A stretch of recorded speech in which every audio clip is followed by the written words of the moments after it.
Dan akhirnya setelah 3 bulan, dia datang ke sini lagi, ke Bali lagi. Si Dani dari itu, dia lihat hasil ini, dia sangat seneng gitu. Jadi dia lihat ke depannya pasti jadi gitu. Dan dia punya ide untuk mendatangkan seorang guru pembuat gitar untuk datang ke Bali ke saya untuk mengajar saya membuat gitar yang sesungguhnya plus ukiran gitu. Akhirnya datanglah yang namanya George Morris, dia dari Vermont, Amerika Serikat, mengajari saya buat gitar selama 2 tahun.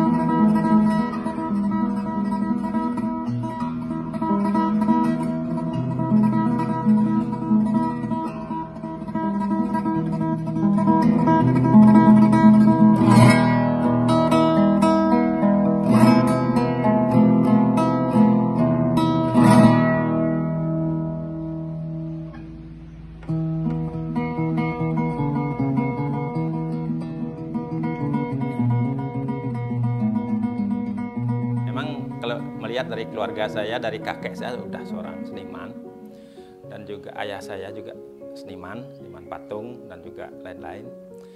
Dan saya memang darahnya, gennya dari seniman, jadi saya dari umur 5 tahun sudah mulai belajar mengukir. Dan waktu saya kelas 2 SD, saya sudah bisa buat bentuk jadi bentuk patung udah bisa buat, sama ngukirnya udah. Dan waktu itu hasil karya saya udah bisa saya jual. Jadi emang saya dari kecil sudah boleh dikatakan sudah ada penghasilan lah, kecil-kecilan gitu. Dan saya kakak adik ada berenam, saya yang paling tua dengan 5 adik. Tapi di tahun 66 saya ditinggal ibu, jadi saya diasuh sama ayah saja, dan saya mengasuh adik-adik 5. Dan mungkin bisa dibayangkan bagaimana kerasnya hidup waktu itu. Kita memang masih tidak seperti sekarang serba gampang lah, itu kan serba sulit zaman itu. Jadi memang sangat sulit sekali, dan itu menempa saya untuk jadi orang gitu. Jadi saya hafal betul dari kecil, waktu saya memasak tuh dari panci kecil sampai panci besar. Jadi saya ingat, dulu waktu kita kecil-kecil panci ini udah cukup untuk kita makan bersama. Sekarang udah pancinya gede gitu. Akhirnya ya dari sanalah saya ditempa untuk bisa mandiri. Jadi yang saya tekuni waktu itu adalah belajar mengukir patung dari kayu. Jadi ya dari kecil emang saya jadi boleh dikatakan pemahat kayu gitu. Di tahun 63, waktu itu mungkin saya udah kelas 3-4 lah. Bapak saya sendiri boleh dikatakan kerjasama dengan artshop yang cukup terkenal waktu itu, yang namanya artshop Nyano Entilem Gallery.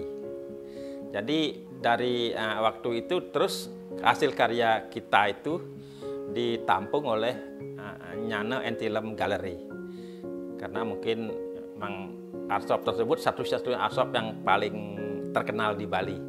Bali itu kan berkembang pariwisatanya kan baru tahun-tahun 70-an lah, boleh dikatakan boomingnya gitu. Memang awal-awalnya kan ya masih seniman tuh masih paling ngukir rumah orang-orang yang berduit lah, yang bisa buat rumah ada ukirannya, kita diundang ke sana gitu. Diundang ke sana itu paling ya kita dapat makan sangu gitu aja, nggak dapat duit gitu.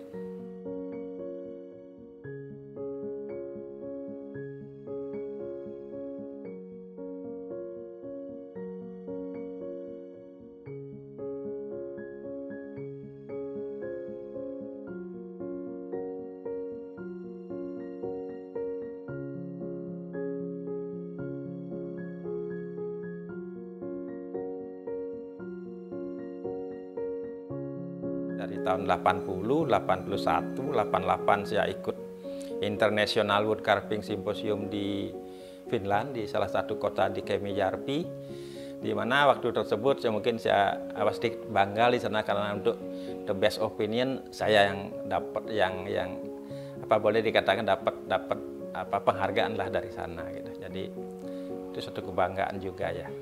Tahun 88 itu. Memang dari sana juga sering undang saya ya. Nah, itu kan eventnya tiap tahun ya. Tapi karena terlalu jauh ya jarak kita dari Helsinki ke utara itu lagi 1000 kilo. Jadi kita udah di Kemijärvi itu kita udah daerah Arctic Circle, di mana waktu musim panas mungkin siang malam itu udah matahari terus 24 jam ada matahari gitu. Memang awal-awalnya kalau cerita ke zaman itu ke tahun itu, awal-awalnya baru saya nyampe di sana saya merasa kecil ya, karena partisipan dari yang lainnya itu memang ada profesor, ada seniman, semua udah beken lah di internasional. Dan saya seorang boleh dikatakan seniman kecil dari Bali. Saya mikir apa yang mesti saya buat. Akhirnya hari pertama dulu di sana tuh kan orang seniman kan udah sangat modern dia udah pakai chainsaw waktu itu udah kerjanya.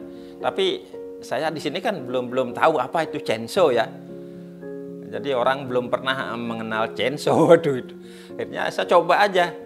Dan saya waktu itu berpikir, yang dia bisa, ngapain saya nggak bisa gitu. Saya coba aja setengah hari pakai chainsaw kerja karena waktu itu bagaimana caranya saya membuat patung yang tingginya 1,5 meter biar 1 minggu bisa jadi. Akhirnya saya coba aja pakai chainsaw, ini udah kerja. Mungkin berat chainsaw-nya sekitar 16 kilo, 16 kilo lah. Akhirnya tengah hari waktu makan siang, saya makan siangnya gemeteran tangannya. Akhirnya setelah saya lihat juga teman-teman seniman lain juga hasil karya, akhirnya di sana saya merasa juga tidak kecil ya. Oh, sebegitu juga hasil karyanya. Akhirnya saya boleh dikatakan timbullah percaya diri saya tentang skill yang saya punya gitu. Akhirnya setelah berjalan berapa hari, saya sudah merasa percaya diri karena ditimpali juga dengan banyaknya penonton. Boleh dikatakan hampir semua penonton ke saya gitu. Karena mungkin dilihat mungkin tema ukirannya atau cara saya mengukir, pasti di tempat saya paling rame gitu. Jadi pagi-pagi udah bilang, "Wayan, you are the best." Jadi di sanalah merasa percaya diri saya tumbuh. Dan kebetulan juga selama seminggu di sana saya dibuntuti oleh satu jurnalis, dan dalam 1 minggu itu saya terus-terusan jadi headline-nya local newspaper di sana. Jadi itu juga suatu kebanggaan. Dan itu saya masih simpen itunya, klip-klipnya masih saya simpen. Ya emang saya mikir di sana tuh apa yang saya mesti kerjakan dalam 1 minggu dengan patung 1,5 meter. Biar bisa jadi gitu. Akhirnya saya punya ide, saya kan waktu itu jadi kepala adat ya, dan saya berkecimpung banyak di Puro Dalem gitu, di mana mungkin Puro Dalem itu kan dewanya yang bersana di sana Dewi Durga, Dewa Siwa. Akhirnya saya coba dengan membuat patung Dewi Durga, di mana untuk mengelabui biar bisa juga jadi. Kalau kita buat detail saja kan mungkin makan waktu beberapa bulan kan. Ya kita buat yang mungkin mukanya ya kelihatan bagus, kelihatannya detail, dan yang lainnya kita kaburkan dalam artian mungkin pakai kerudung, pakai apa gitulah. Jadi dalam 1 minggu juga bisa jadi dengan hasil yang ya lumayan bagus lah waktu itu. Nama saya Madiroji ya. Saya istrinya Pak Wayan Duges ya. Ya 1968 kenal sama Pak Wayan ya. Belum, masih muda-muda gitulah ya.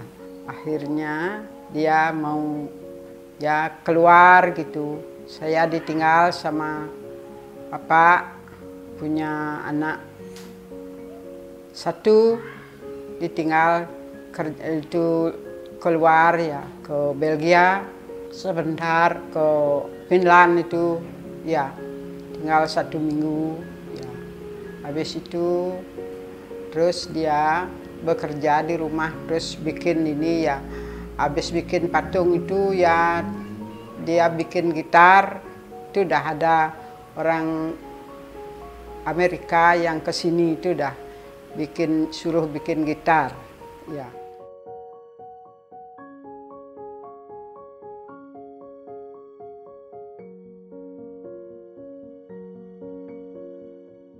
Gitar ini awalnya beliau kan tukang ukir tuh. Tukang ukir, kemudian beliau apresiasikan skillnya di dalam sebuah alat musik bernama gitar ini. Kemudian beliau membentuklah sebuah brand bernama Blueberry.